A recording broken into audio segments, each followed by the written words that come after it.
어쨌든 일주일에 한 번 이상은 콘텐츠를 올리는 것이 목표인데 이게 또 막상 당장 마감이 있는 것도 아니고 완전히 자율적으로 하다 보니까 이렇게 쉽진 않네요. 제가 지난주에 브이로그를 하나 올렸는데 출장을 갔다 왔다고, 남쪽에 있는 바다가 있는 도시에 가서 고등학교 1학년 청소년들을 만나고 왔습니다. 이제 가끔 가다가 이렇게 학교 출강을 하게 되는데요. 사실 제가 이제 학교 출강을 하게 된 것은 2013년 정도부터예요. 2013년에는 이제 동아리 수업 좀 도와주러 들어갔던 거라, 그때 학생들이 무슨 학교 신문 만든다고 그래서 마을 신문 같은 걸 만들어 본 경력이 있는 지역의 어른, 지역에서 글쓰기를 좀 가르칠 수 있는 사람이 필요하다고 해서 처음으로 2013년에 모 여고에서 학교 신문 만들기에 대한 기초 강의를 하면서, 그때는 이제 가르친다는 생각보다는 친구들이랑 재밌게 같이 만드는 그런 느낌으로 임했던 것 같습니다. 중간에 연계 기관이 청소년 수련관이었던 걸로 기억을 하고, 그래서 청소년 수련관에 있는 담당 선생님이 그 귀찮은 행정 처리들을 상당히 많이 해주셔서 편하게 이제 학교에 진입을 하게 됐지요. 그리고 2014년에 지역에 있는 몇 개의 시민사회 단체 중에서 학교에 가서 민주시민교육을 할 수 있는 강사들을, 회원이면서 단체 활동을 하는 활동가이기도 한 사람 중에 학교 가서 어린이와 청소년들에게 교육을 실천할 수 있는 사람이 있는 몇 개의 단체들이 모여서 교육 네트워크라는 걸 만들게 됐습니다.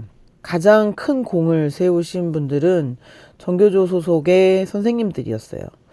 학교 선생님들, 초등학교 교사 한 분과 중고등학교를 넘나드는 이제 선생님 한 분이, 당시에는 내가 살고 있는 이 경기도 교육청에서 새로 교육감이 바뀌면서 지역사회와 학교가 연계될 수 있도록, 그리고 학교의 어려운 점을 지역사회가 좀 도와줄 수 있도록 지역에서 활동하고 있는 사람들이 학교에 진입하기도 하고, 또 학교의 어려운 점을 서포트하기도 하면서 이렇게 서로 연대체를 구성해라, 마을 교육 공동체라는 것을 구성하자는 그런 제안이 있었습니다. 근데 그때 마을 교육 공동체라는 것을 제안했던 이유는 학교가 학교의 힘만으로 이 쏟아지는 사회적 요구를 받아낼 수 없기 때문이라고 생각을 했을 거예요. 진보 교육감들이 내걸었던 중요한 정책 중에 하나가 학교 담장을 허무는 것이었습니다. 학교 담장을 허문다는 얘기는 이제 경계를 쉽게 넘나들어라. 그러니까 마을과 지역이, 학교가 함께 힘을 합쳐서 우리 마을의 아이들을 함께 길러냅시다 라는 매우 이상적인 모토를 가지고 있었죠. 그러니까 이 진보적 관점을 가지고 있는 교육운동가들은 학교가 너무 폐쇄적이고, 그래서 내부의 고통이나 어려운 점들이 밖으로 잘 표현되지 않는 것들에 대한 안타까움이 있었고, 사회가 학교에 너무 많은 것들을 요구하기 시작했어요. 그래서 교사들로만 구성된 학교 공동체가 이 사회의 요구를 다 받아낼 수 없다. 그러니까 지역사회에 손을 내밀어서 도와달라고 해라. 사실은 이제 도움을 받아라 라는 것보다는 상호돌봄의 관계를 유지하면서 연대해라 라는 그런 의도가 있었죠. 2015년에 민주시민교육이라는 타이틀을 가지고 학교에 진입을 할 수 있었습니다. 정교조 출신 교사 2명이 이제 거의 1년 가까이, 한 6개월 이상을 이 지역에 있는 모든 단체들을, 본인들이 파악이 되는 단체들을 다 방문을 한 거예요. 방문을 해서 실무자 만나보고 대표자 만나보고, 이 사람들이 정말 학교 공교육에 도움을 줄 수 있는 사람들인가, 진심인가, 돈을 벌려고 학교를 이용하진 않을까, 뭐 이런 여러 가지 위험 요소들까지 체크를 해가면서 지역에 있는 시민사회들을 묶었어요. 그래서 그 중에 저는 사실 전업주부로 있다가 사회 밖에 나온 지 몇 년 안 됐었는데, 그때에 제 나이 또래에 실무를 볼 수 있는 사람이 많지 않았다는 이유로 우연찮게 사무국장을 맡게 됐습니다. 저는 그때 지난번에 뜻밖의 여정 이야기했을 때처럼 그 사회적 기업에서 실무를 보고 있었는데요. 기획일과 교육을 맡아서 진행하고 있었어요. 그러니까 그 선생님께서도 저희 기관에서 저희 회사에서 하는 교육을 들어보시고 이 정도의 교육 철학을 가지고 있는 회사라면 단체에 준하는 기준으로 봐도 되겠다. 그래서 같이 지역의 교육을 만들어 나가는데 협력이 가능하겠다라고 판단을 하신 것 같습니다. 그래서 그때 이제 저희가 만들었던 그 단체의 네트워크라고 하는 거는 이제 시민사회 구조 잘 모르시는 분들이 있어서 말씀드리면 흩어졌다 모였다 하는 어떤 연대체나 연합체 같은 거예요. 그래서 늘 만나는 것도 아니고 한 장소에 있지도 않습니다. 각자의 기관에 각자의 장소에 각자 할 일을 하다가 같이 뭔가를 해야 되면 그때 만나는 거죠.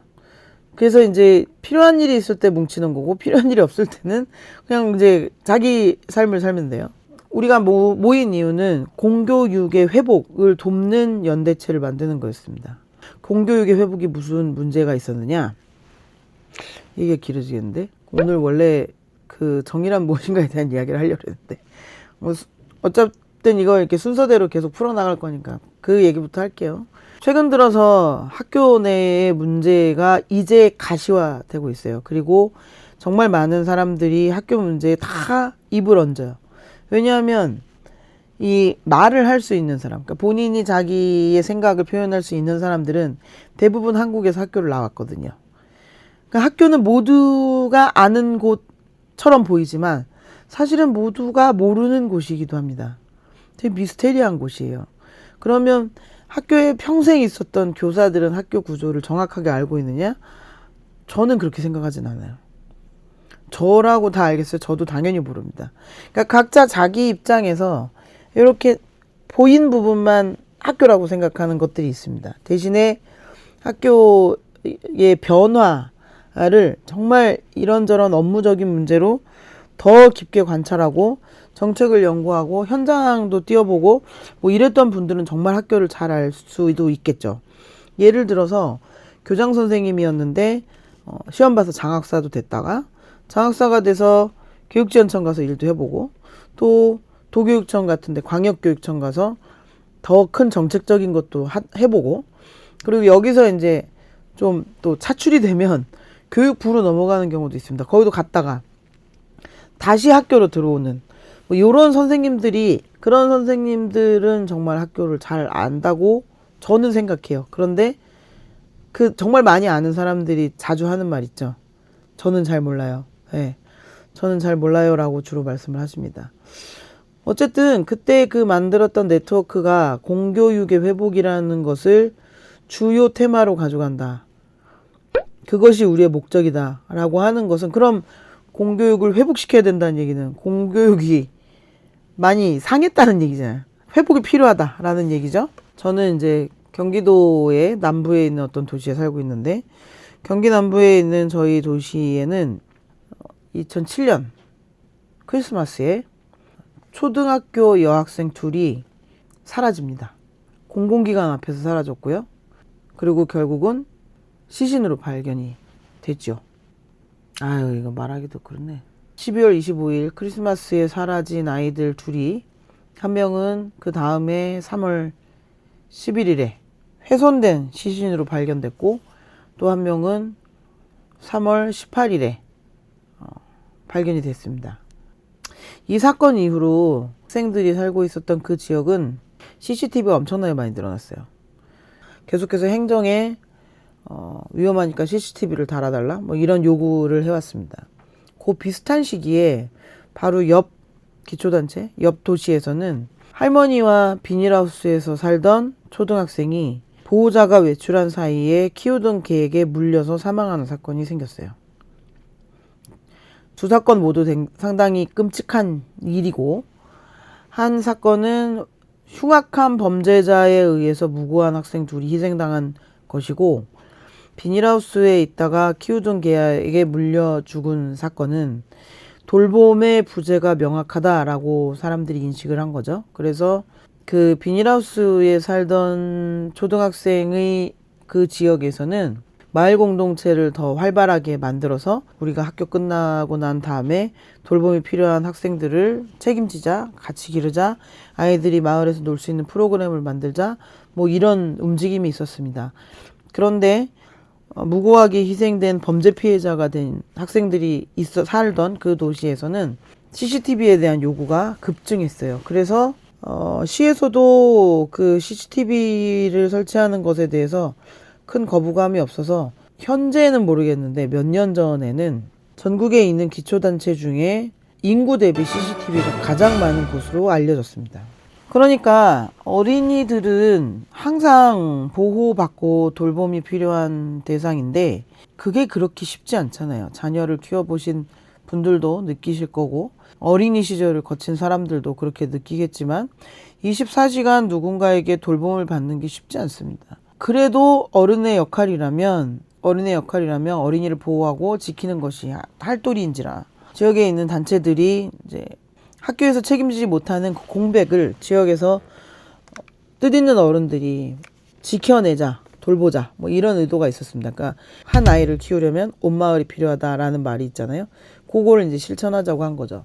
근데 사실상 이 사교육이 이미 자리를 잡고 있고 그리고 각종 기관들이 있는 상황에서 겨우 근근히 단체를 꾸려나가는 사람들이 마을의 아이들을 책임진다, 돌본다, 그게 쉽지 않습니다. 일단 자원이 되게 부족하고요. 시설이나 장소도 있어야 되는데 그게 그렇게 여의치가 않아요. 그리고 보통의 이제 취약계층이라고 얘기하는 차상위 계층이나 돌봄이 더 필요한 돈을 내고 아이들을 돌보기는 조금 어려운 경우에는 지역아동센터라는 기관이 생겼기 때문에 거기 아이들이 이제 학교 끝나고 가서 돌봄받고 저녁도 먹고 그러고 이제 집에 안전하게 돌아가는 그런 시스템이 이미 만들어져 있었으니까 공교육의 회복이 도대체 무슨 뜻이냐? 그러면 학교에서 뭔가를 해야 되는데 잘 해내질 못하고 있다? 그렇다기보다는 아까 말한 대로 학교의 요구 조건들이 너무 많아진 거예요. 우리가 학교의 역사를 다시 한번 되새겨보면 그 얘기를 전부 다 해야 될 것 같은데 얘기가 길어지는구나. 어디서 볼까? 강명. 학교의 역사를 최근의 역사를 좀 살펴보면 2001년에 국가인권위원회가 2001년이나 돼서야 국가인권위원회가 만들어집니다.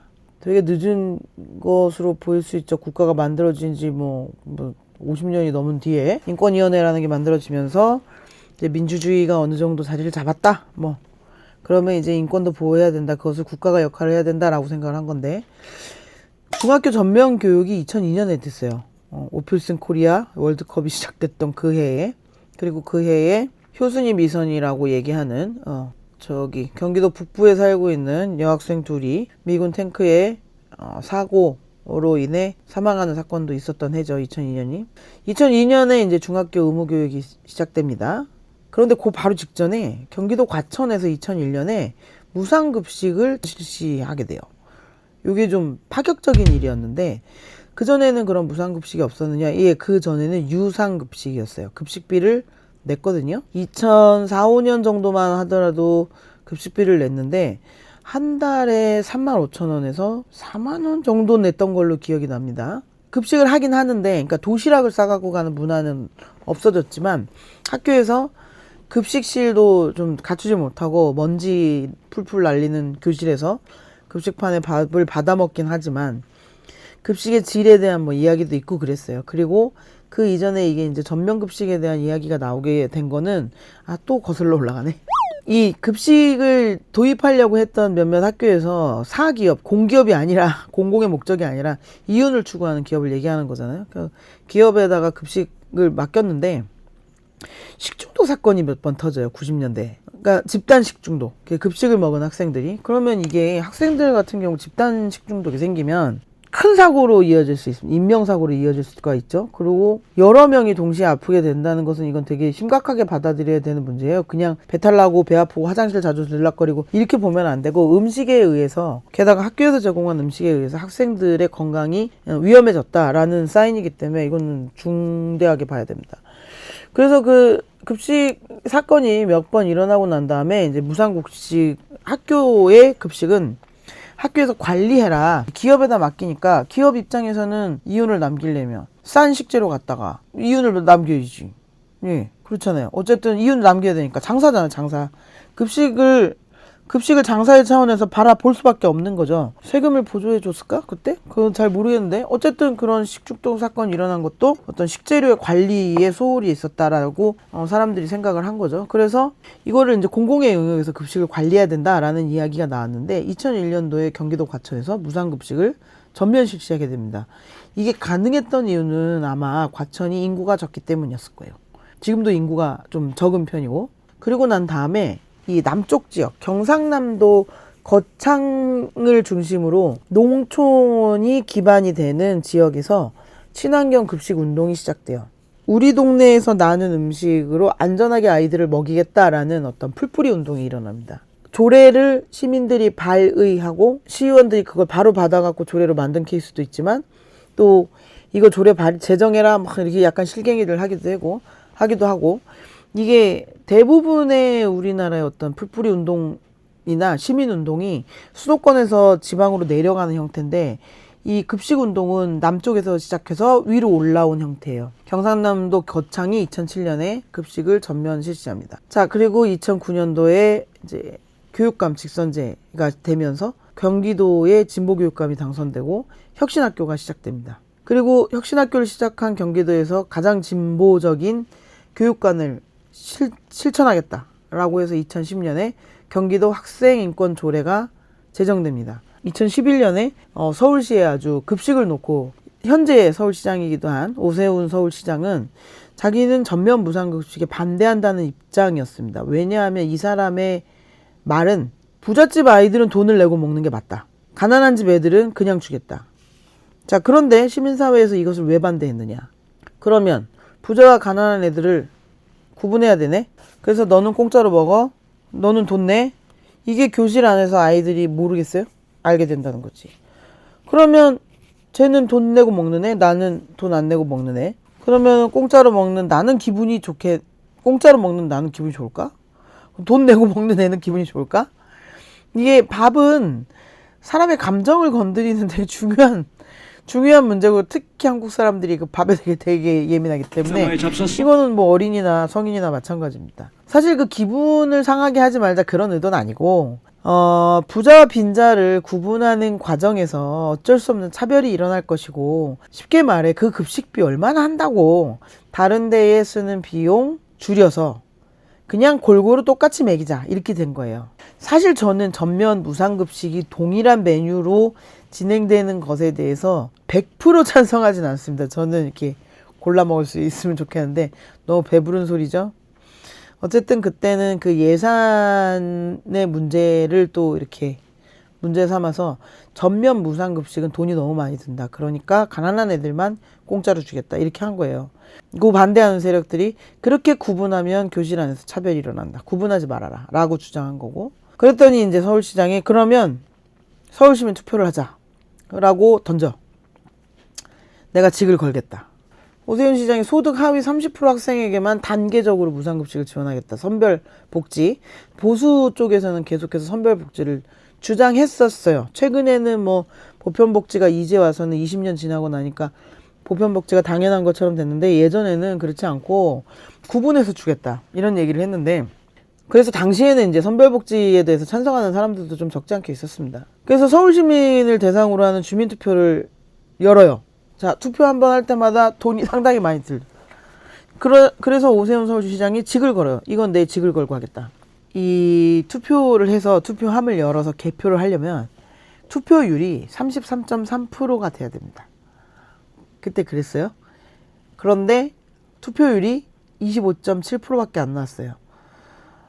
그러니까 투표함을 열 수 없어요. 개표가 불가능한 거죠. 그러니까 아주 최소의 인원이 투표를 해야 주민투표로서의 의미가 있는데, 이 정도의 비율은 주민투표로서의 의미가 없다라고 판단이 된 겁니다. 그래서 약속대로 다행히 뭐 또 저는 약속을 안 지키고 버팅길 수도 있겠다가 생각을 했는데, 오세훈 서울시장이 직을 건 만큼 사퇴를 하고, 그 사퇴된 자리에 보궐선거가 치러져서 박원순 전 서울시장이 당선됩니다. 이런 역사가 있었습니다. 자, 이런 역사로 그럼 2011년에 박원순 서울시장이 당선이 된 이유는 뭐겠어요? 오세훈의 반대, 전면 무상급식, 똑같이 밥 먹이겠다라는 거였죠. 그래서 경기도도 인구가 조금 더 많지만 전면 무상급식을 실행합니다. 이 얘기를 왜 이렇게 길게 하느냐. 자, 한국의 교육 방향은 1970년대에 태어나서 80년대 학교 다니신 분들, 80년대 태어나서 90년대 학교 다니신 분들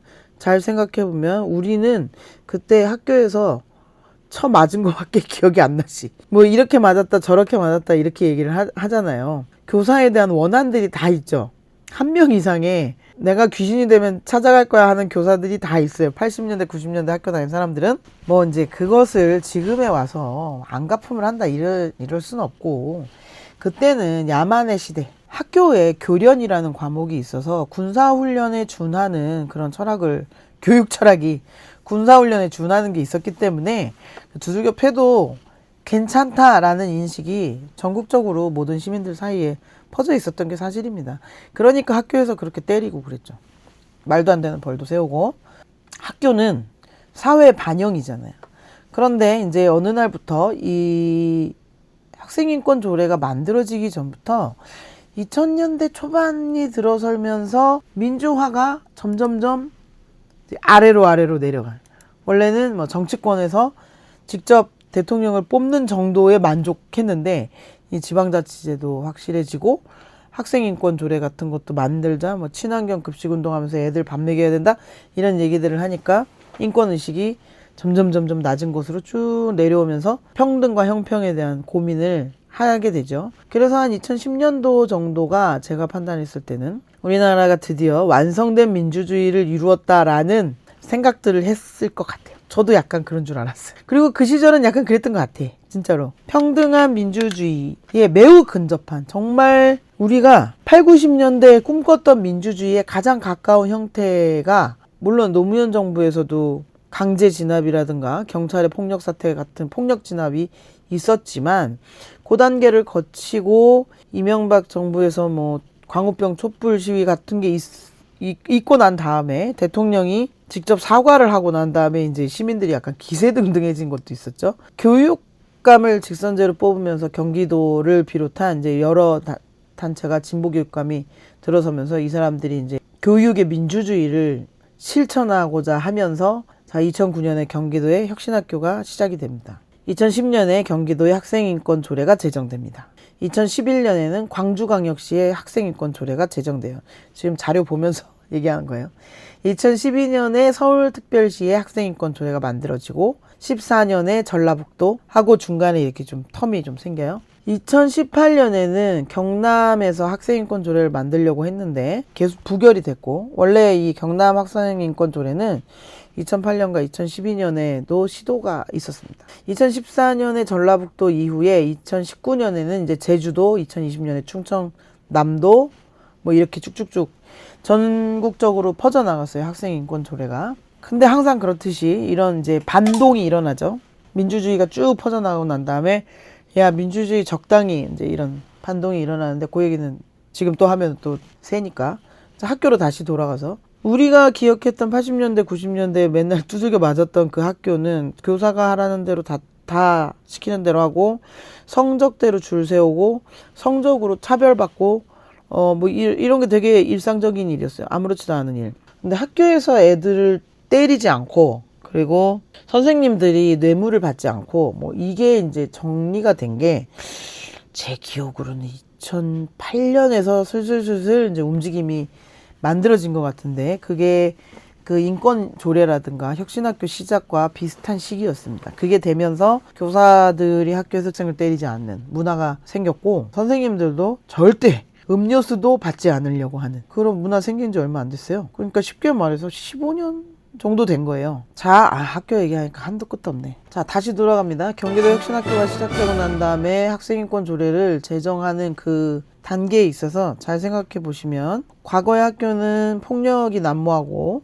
학생들 간에도 폭력이 되게 심했어요. 지금의 애들 뭐 학교 폭력 이런 거는 몰라서 그러지 되게 심한 데는 되게 심했거든요. 요거 나중에 좀 흥미진진한 썰로 좀 풀어볼까? 학생 인권 침해라든가 뭐 이런 건 되게 비일비재한 일인데다가 뭐 성적으로 줄 세우고 등등 떠나서 학교가 돈이 너무 없었어요. 그때는.